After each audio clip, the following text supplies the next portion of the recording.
Morning, everyone. I'm Shaun Thompson. I'm a critical care anesthesiologist at the University of Nebraska Med Center in Omaha, also the fellowship director. And so this is a topic that hits pretty close to home. So I don't have any relevant disclosures for today's talk at all. And so the objectives of my talk is to kind of review the workforce update that we wrote over the summer that got published in Critical Care Connections this past fall. Discuss the shortage concerns that we all know are prevalent and present right now in the current workforce state. Discuss fellowship programs and how that growth is hopefully going to help relieve those things from the physician standpoint, and then also review efforts that are being undertaken in the realms of the nursing, APP, pharmacy, and also the respiratory therapy workforce. Because again, multidisciplinary teams have been shown to be ideal for patient care, and so we want to make certain that we have all realms accounted for going forward to maintain this nice, strong workforce to care for our patients. And so when it comes to shortage issues, it's really difficult to know because of how things are kind of delineated, but we know that there are shortages across the country, and in particular probably more in underserved and rural areas. Because Pastores and his group reviewed the American Hospital Association data sets and found that there were about 48% of acute care hospitals that did not have intensivist coverage. And with hospitals that did have major large ICUs, that was about 78% of those hospitals had intensivist coverage, with, again, predominant amount of places that did not have intensivist coverage were in more rural areas as well. And so we've obviously, the other thing that's probably leading to some of the shortage, or a big part of the shortage, is burnout and effects from the pandemic that I think all of us really took on for those couple of years as well. And so, and there's a continued increase for critical care as the population continues to age. And so all of these things are kind of snowballing. That's going to lead us to need more and more providers going forward in the future. And so happy to report that fellowship programs continue to increase year after year. This is looking at the past 4 years, and this is across all different varieties of training, whether it be from peds, surgical critical care, pulm crit care. And what's nice too is that that second to bottom one is a standalone critical care medicine residency, basically. And so that they don't have to do the traditional route of training where you do internal medicine, anesthesia, surgery, what have you. They do a critical care 3-year training program and then enter the workforce as trained intensivists from that standpoint. So that's been a nice addition and training avenue for folks to travel down as well, and should help to improve and increase the amount of providers available. The applications remain steady, and so we still have about a 1-to-1 ratio. Pulm crit care has a little bit above 1, or about 1.5 applicant per position. And so despite having the growth in these programs, we still have a fair amount of applicants that are still applying, still showing that there is quite a really good interest in critical care medicine from trainees going forward. And so that's really a good sign. And this next slide, and kind of the bottom two ones, are more of the signal that we have more physicians entering the workforce as well. According to the American Association of Medical Colleges, we were at about just over 13,000 board-certified intensivists in the United States, and now that number is over 14,000. It's about 14,200 total. So even during the pandemic, that number continued to grow, and the forecast is that it's going to continue in the future as well, which, again, from the workforce standpoint, should be beneficial. So nursing obviously took a very large hit during the pandemic. Had over 100,000 nurses leave the workforce during the course of the pandemic and afterwards. And in an effort to try to pull and get new grads into the ICU, more academic centers are standing up nurse residency programs to get these new graduates into the ICU, get the training and resources that they require to help take care of these really complex and difficult patients. And then it also provides areas for leadership and advancement within their roles in the ICU as well. And these programs have been shown to actually not only increase nursing into the realm of critical care, but actually helps with retention as well, because it gives them a path forward, so they're just not in a stagnant position. They have room to advance and move forward as well. And then obviously the other retention things is healthy work environment, good, safe patient to nurse ratios, and then obviously competitive pay. For APPs, it's really uncertain what the exact number is, just because of how the demographics are laid out, but there's currently about 30,000 nurse practitioners that are listed as critical care nurse practitioners, and just over 2,000 physician's assistants that are listed as critical care. But again, there's probably more so on the physician's assistant side of things, because some of them just kind of list what department they work for, not necessarily critical care. And so, similar to nursing, there are specialized programs for PAs and nurse practitioners to get more specialized training, in particular with critical care, and that will hopefully improve and get more folks into the realm of critical care from the APP standpoint as well, and should hopefully help to increase the amount of folks in the workforce.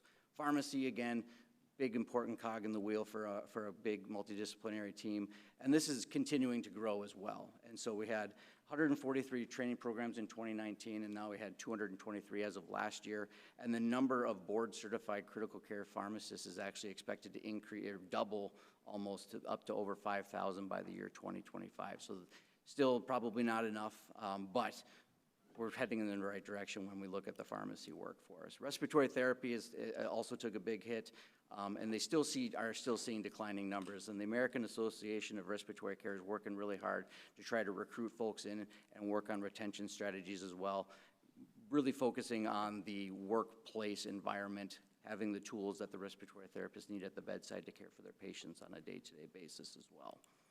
And so obviously, the pandemic and burnout was a major factor for folks leaving the realm, and critical care was the one area that took a big brunt of the hit on this as well. So 27% of nurses worldwide left the profession during the pandemic or shortly thereafter, with burnout listed as one of the major mitigating factors as well. And so things that we need to do is, rebuild, regroup, retool, and do what we do and do best, and that's take care of really, really sick folks. And the Society of Critical Care Medicine actually has a lot of really great resources on the website that can deal with moral injury, well-being, and those types of things, and looking at things in the workplace that you potentially could be missing, that could be leading to burnout. And things like drug shortages and those types of things can all lead to burnout as well. And so the Society has these really great resources for you to utilize online if that's something that you're dealing with at your home base. And so, we keep seeing continued growth, which is great. We suspect that we're going to have a supply in the forecast of increased physicians in the workplace of about 57% by 2025. Nurse practitioners by 73% by 2025 and this Health Resources Service Administration paper back in 2016 was only forecasting about a 16% increase for providers. So forecast-wise, it seems that we're going to have enough folks going forward to fill those gaps and fill those needs going forward as well. And so very strong job prospects for new grads and for most folks that are in the realm and want to practice in the area of critical care.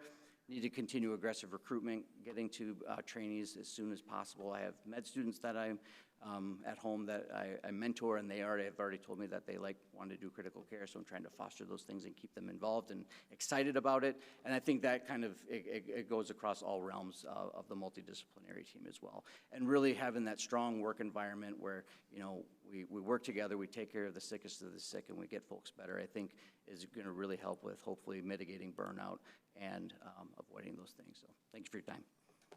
Thank you, Shaun.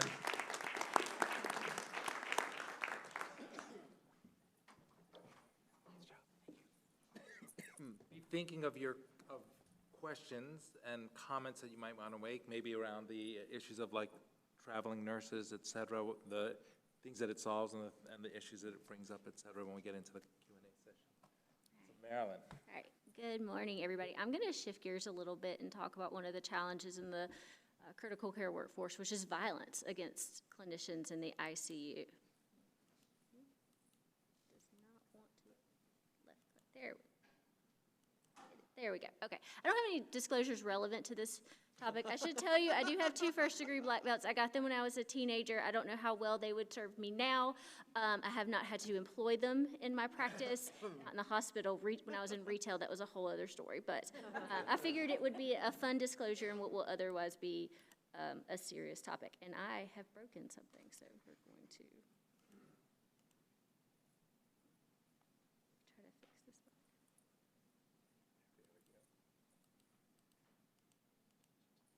There we go. Okay. I just want to start with my story. When I was a critical care resident in West Virginia, I was towards the latter end of my residency program, and I was working on the weekend. It was a routine weekend, and all of a sudden there was this big commotion. A woman had found out something unpleasant about her husband, and she went home, and she got a gun, and she came back to the ICU. This was the days before security was there, so you could just walk in. And her husband was one of our patients. Where's he gonna go? He's in the bed, and she shoots him. Just there. We didn't know what was going on. Thankfully, none of us were ever going to be her intended victim because she was only aiming for her husband. She comes back out, she calmly puts the gun on the nurse's station, and she waits for the police to come. But what was fascinating about that event is we talked about it jokingly. Oh yeah, guess what happened today at work?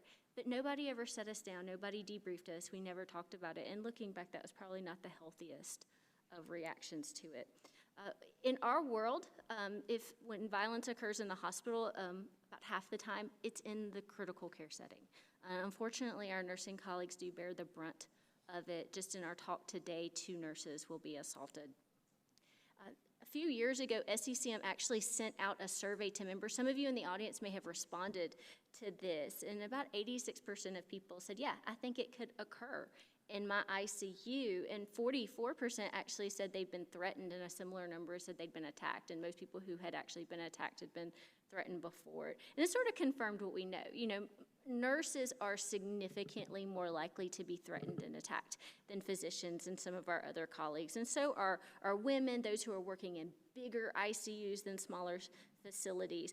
But you know what? Most of us have not had training in how to deal with this. And unfortunately, we're not very comfortable with our security at our institutions that they would be able to respond and keep us safe either.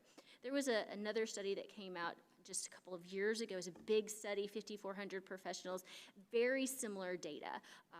You see that across the board, you have a lot of verbal, emotional, physical, even cyber violence that is occurring against clinicians. Most of it is going to be the patient or somebody accompanying them, but it's also our colleagues. We're getting it from our supervisors, from the people we work with, and I was astounded at how frequent this is happening. There are people, over a third of people are dealing with this a couple of times a year, a little under a fourth, 1 to 2 times a quarter. But there are people who are dealing with this every single day, and some of you probably have had to deal with that as well. It takes a hit on your motivation, and that trickles down to the type of quality that we can care. But we're also not reporting it. We're not telling hospital administration, we're not reporting it to the police. Most people, half, said they knew that there were reporting processes at their institution, but they're just not using them. But again, this sort of reiterated most people have not had training in how to deal with it, but they're worried about what would happen if somebody comes into my ICU with a gun and shoots somebody. What do we do? That's stressful. Again, I don't know that I processed it at the time. But certainly if that was a one and done, thankfully, situation. But what happens when it's repetitive and you work in a toxic environment? That gets to you emotionally. You don't want to work there. That impacts the type of care that we provide to our patient. And unfortunately, we're talking about shortages. That doesn't help the situation in terms of turnover. We are a prime environment. We're has been kind of pointed out, we're understaffed and overworked. We don't have always the time that we know we need to provide in terms of communication to our patients and to their families. In times, these are the sickest of the sick. The families and the patients, tensions are running high, both individually and even between families, right? It's just a ripe environment for this to occur. Not to mention the fact that our patients themselves either come to us with issues that set them up for maybe behavior that leads to this, or we're doing it to them, whether it's delirium and agitation, they have cognitive disabilities, we have lots of patients with substance disorders. So it is just a prime environment, which probably explains why half of the environments occur in our world. Unfortunately, there's surprisingly little research out there about, that's evidence-based on what do we do? How do we de-escalate this? And I would say a lot of the solutions are really common sense. I really want to advocate for educating. The biggest statistic that we've seen is most of us don't know what to do if something happens. We have to make sure that our clinicians know what to do. There are some programs out there. Some of them are proprietary, like the management of aggressive behavior. I don't have any involvement within, but I did think it was a very nice structured program. There's also some simple behavioral coaching. Simulation is becoming very popular. I know a lot of hospitals have done this with active shooting drills. Maybe expand it more into what do you do when you have an aggressive patient who's raising a ruckus while you're also got a code in the background, or you have a new admission coming up or something along those lines, so that people can, you get overstimulated and being able to practice before it occurs in the real world. There have been a couple of studies, I will go through them very briefly. One was a sort of a PhD study where they took the English Modified De-Escalating Scale and tailored it to the ICU. Now, this is a scale that sort of, it's like a Likert scale. It rates you on how well you're doing. You know, the best is you're really in tune with that patient, and the worst is you are just as bad as they are. That fight is probably half your fault. And they had a database where they track all these incidents, and they took what they considered to be the most violent incidents that happened frequently at their institution. I don't know what's going on there.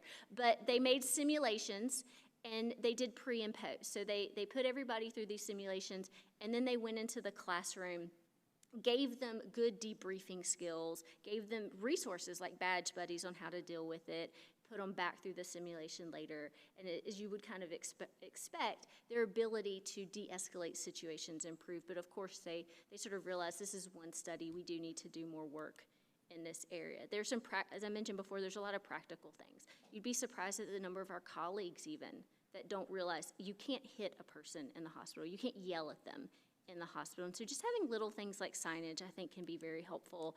I would, again, going back to communication, pause and listen.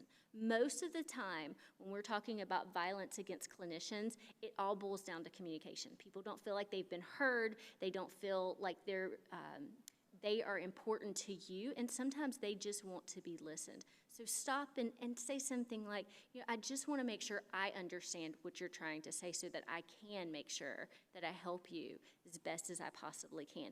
Also, be aware of how fast and how loud you're talking. I'm from the South. I tend to talk fast, right? I'm a little lower key, but I went to school in New Jersey, so I'm used to sort of that. You have to remember, it's not how you think you're coming across, but how the patient or their loved one, particularly when they're stressed out, right? So try to take a deep breath, check yourself, and just remember, try to be as kind as you possibly can, and always allow time for questions. Really the only other big study that has been published in this area was something where they actually developed a multidisciplinary behavioral response team. We all have code teams, a lot of us have sepsis teams. This is a behavior team, that they can call. They did disseminate it through 4 two-hour training sessions, just a heads up in terms of added workload that we don't have. They did realize you have to go to all 8 hours before it really was effective. But I think some of their strategies were interesting. I apologize. I know that this is a little bit grainy. It was the best I could do. They have a nice little algorithm that people can follow. I think does a good job at taking into consideration clinical aspects of, is this intentional? Does our patient have comorbidities dealing? So a very practical way of dealing with it. They also have a box. We have our code blue boxes. They have a code gray. Everything you need to do to respond to these behavioral situations. If that's not enough, they have a rapid sedation protocol for the most violent of patients to be able to safely sort of sedate them so that they don't cause more harm. And then one thing that I particularly like, they added a new member to their ICU team. They have a customer service representative in the ICU whose only job is to put out fires, right? They're there, they're watching, they're an extra hand to maybe provide the communication that we don't have. They're a resource for patients, so I thought that was a really nice addition. Some of the other just practical consideration, if you can't have that case, that customer service representative, we all have caseworkers in our hospital. Are we underutilizing them? Can we help use them in our ICU? I know we are using them in our ICU a lot more to provide resources. compromise. Pick your battles, right? Not everything do we have to win as clinicians. Sometimes if it's not a deal breaker, maybe we can meet the patient halfway. Maybe it's just because I'm in Alabama, we have found food works wonderful. But sometimes, again, one of the things we found over the years is light and noise control. And then from a protection standpoint, a lot of facilities are starting to explore wearable techs where nurses and other clinicians can push a button if they really feel uncomfortable to call security without it being so obvious and making the situation worse. The other thing I just want to point out, and I think this goes back to my own story, debrief everyone that was involved, the colleagues, like a med safety meeting almost. But also don't forget there are secondary victims. The patient next door and their family members heard this too.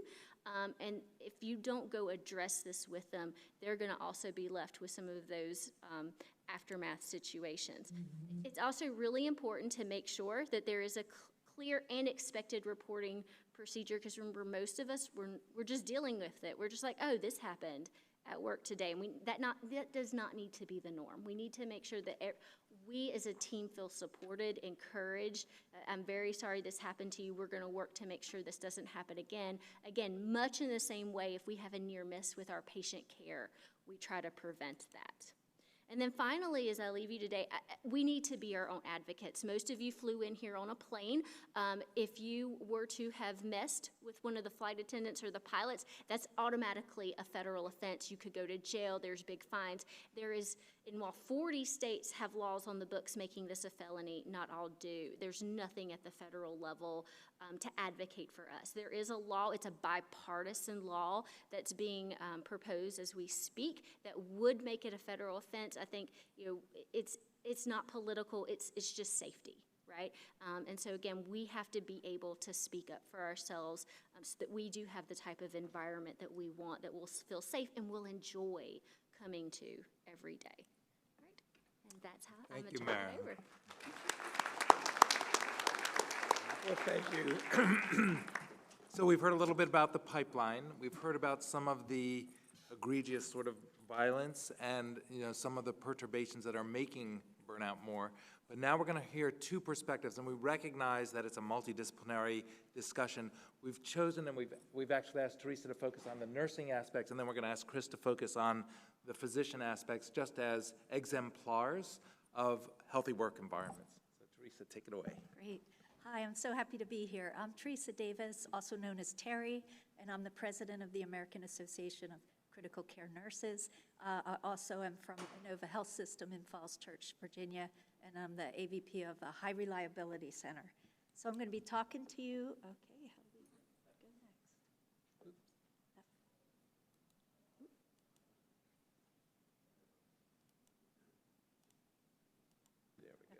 So we really want to recognize the signs of an unhealthy work environment. We kind of heard some in the violence talk, and really think about those intentional efforts to create and sustain a healthy work environment, and then also look at what are the opportunity for organizations, individuals, and medical societies to improve the workforce issues. Okay, so in the Healthy Work Environment Standards, there are 6 standards. So skilled communication, true collaboration, effective decision-making, appropriate staffing, meaningful recognition, and authentic leadership. And what we saw was, so what we did, we do surveys. Well, AACN since 2006 has been doing a survey multiple years. And in 2021, they did a survey purposely during COVID to really look to see where nursing was and how they were feeling about things. And what we saw was we really saw some changes in the survey, and every element of the standards had dropped in their outcomes in the 2021 survey. So the largest being staffing. So in staffing levels, they say that staffing still remains critical. We only saw 25% who said that they had appropriate staffing levels. And then as far as satisfaction goes, nurses' satisfaction with being with the profession, it's the first time that we saw such a significant decline. It went from 92% in 2018 to 76% in 2022. So that was a significant change that we had not seen before, and we really felt it was a call to action to look and see what can we do. The other piece that was really strongly reflected in that survey was that 67% of nurses plan to leave the profession over the next 3 years since 2022. So all of those things caused us to really say, we can't ignore this. This is really, really important.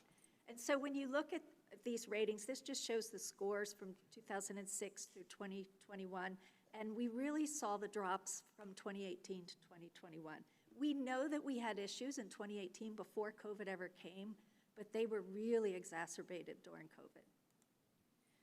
Another study that was out there looked at the quality of life and self-care, and this was done by Watson, and this was a multi-mixed study, and they wanted to test a pilot of intervention to address self-care and to look at the professional quality of life.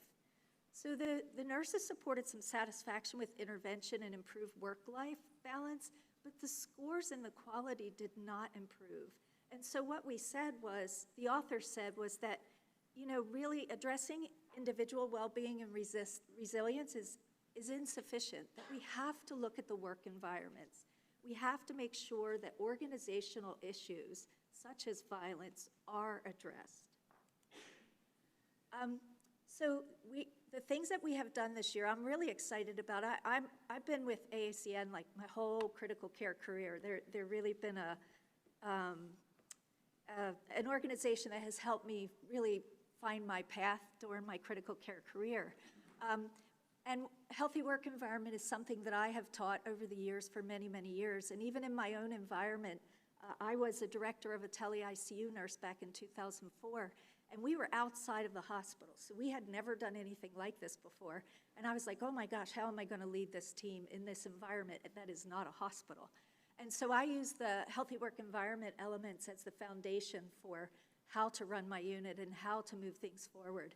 And our survey results in our our employee engagement and employee satisfaction went through the roof after we implemented the healthy work environment. And my HR person called me and said, what are you doing? Like, what did you change? How did you increase these numbers so much? But it was really the attention to these 6 standards that made a difference. So what I'm really excited about is this year we've had a lot of action around this. And we're using our CSI and healthy work environment. We're using an implementation program to really look at implementing within cohorts. So we have 7 cohorts across the country, and there's multiple units in those cohorts. And they are specifically looking at how to implement the healthy work environment standards. And then another really exciting element that's there is the Healthy Work Environment National Collaborative. So that's a 24-month program, and that will come out in 2024, in the spring of 2024. It is an interprofessional program, because if you implement the healthy work environment standards and you don't include your physicians, your respiratory therapists, your pharmacy, all of those that you work with, it won't be a successful program. It has to be everyone you interact with and across the board. And so it is an interprofessional program. And applications are coming in now, and we're really, really excited to see this work done. And this will really be around implementation science. So we all know that when you do research, you don't see it come out for several years. Implementation science teaches you how to bring the research to the bedside in a very rapid way. And so we're using those elements of implementation science to use in this implementation work that we're doing. So another big piece, of course you heard about the 25% feeling that they had appropriate staffing. That's really important. So a lot of national work has been done to address staffing. And we worked with ANA, AONL, and HFMC in the Partners for Nursing Staffing think tank. And that was like, what can we do right now? And the focus was on organization and policy. And the priorities that came out of that, number 1 being healthy work environment, that diversity, equity, and inclusion, the work schedule flexibility. You know, nurses want to be flexible. It's a new generation of nurses. They're not interested always to be in those solid 12-hour shifts. Stress injury continuum, the innovative care delivery models. You know, you have virtual nursing out there. You have different ways of working. We're exploring all new ways to transform the work environment to make it a healthier place to work. And then total compensation. Compensation, of course, has played a part all through the nurse's career.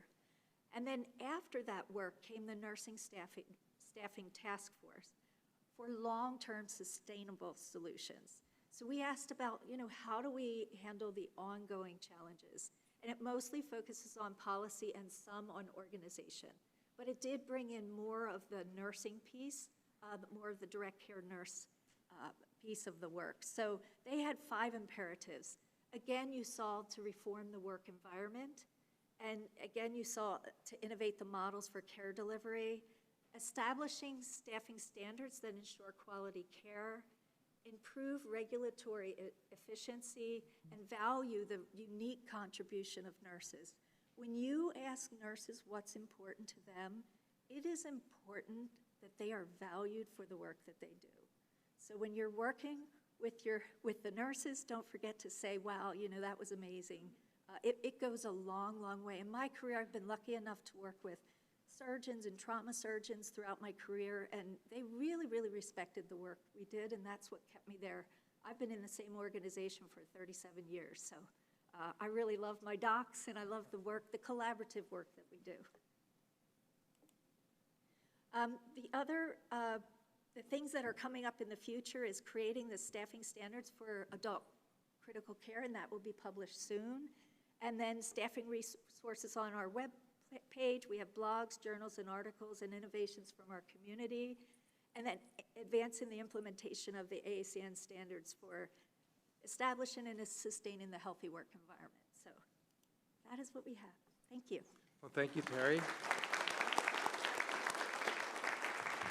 And Terry, that's a really good high-level view. As we start the discussion, I might ask you just to think about a couple of specific things at Inova you did to start to implement, like the first steps that you went through to start the healthy work environment in your Absolutely. hospital. Excellent. You got it, Chris? They got it. They got Okay. it. They got it. I had some issues with my slides. And, in my defense, I only knew about the slides about an hour ago. So, so my name's Chris Carroll.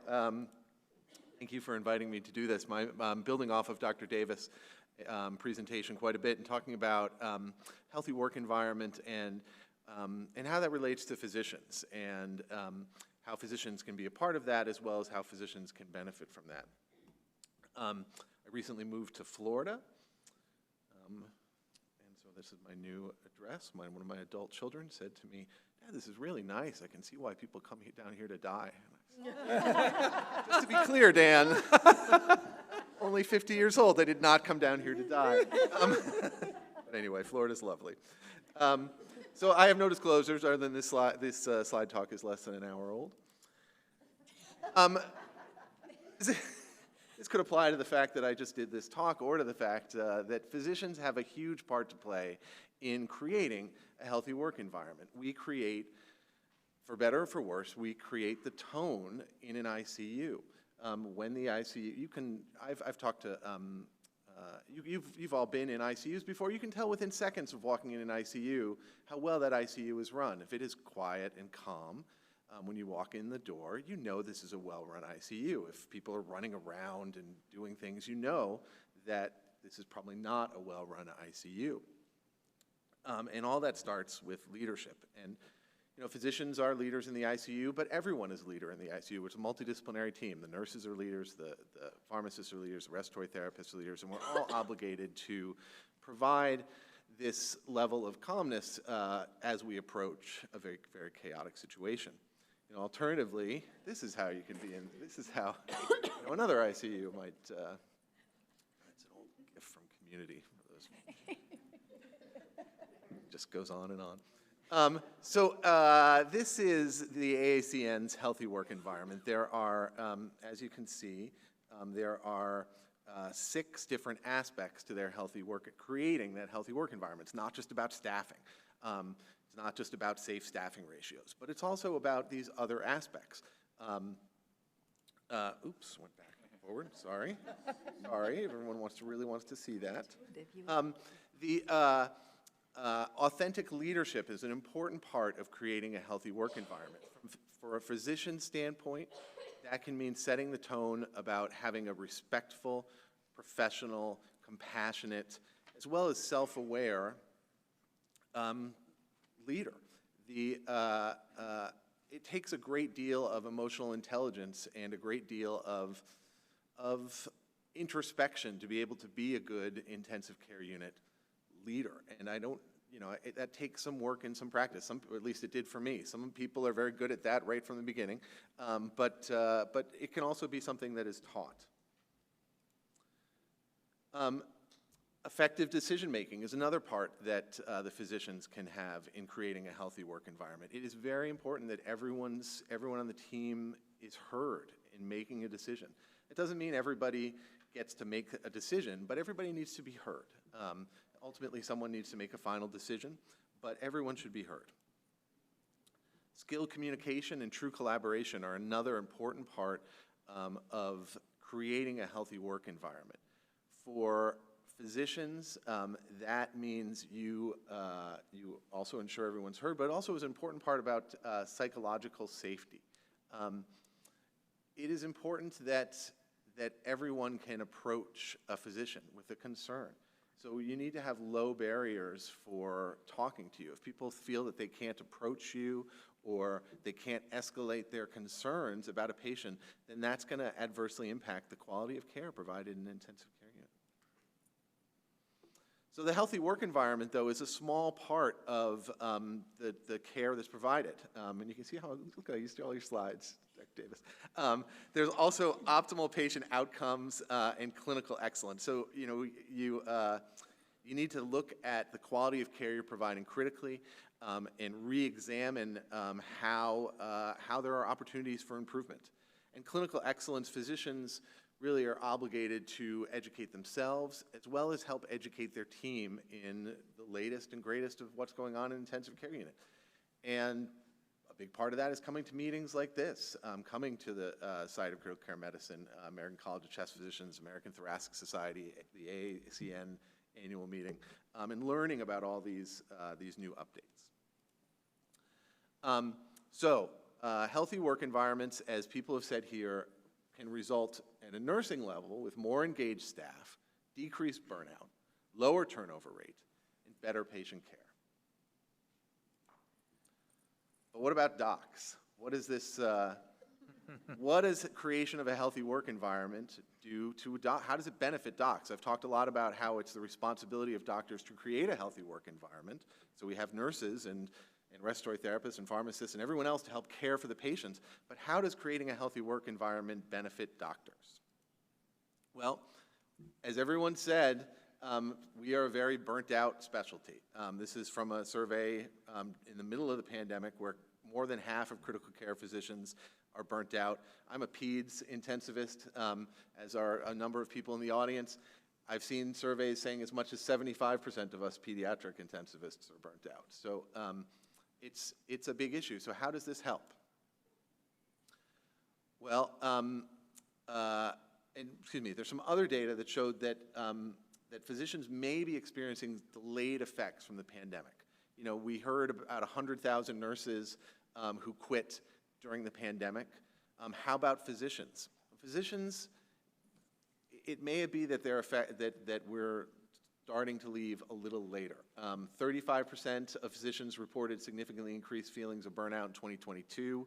More than half of physicians said they've considered leaving their profession. 40% of medical practices said they had a physician resign or retire due to burnout. And 117,000 physicians left the profession between the first quarter of 2020 and the fourth quarter of 2021. So this may be a coming wave. So in conclusion, I think physicians have an important role to play in healthy work environments for nurses and the multidisciplinary team, especially in the areas of communication, collaboration, and authentic leadership. But these healthy work environments probably benefit physicians as well, although there's a lot less discussion about how they specifically benefit physicians. And I do think it's an important thing that we should be discussing more. So I thank you for this invitation to discuss it. Terrific.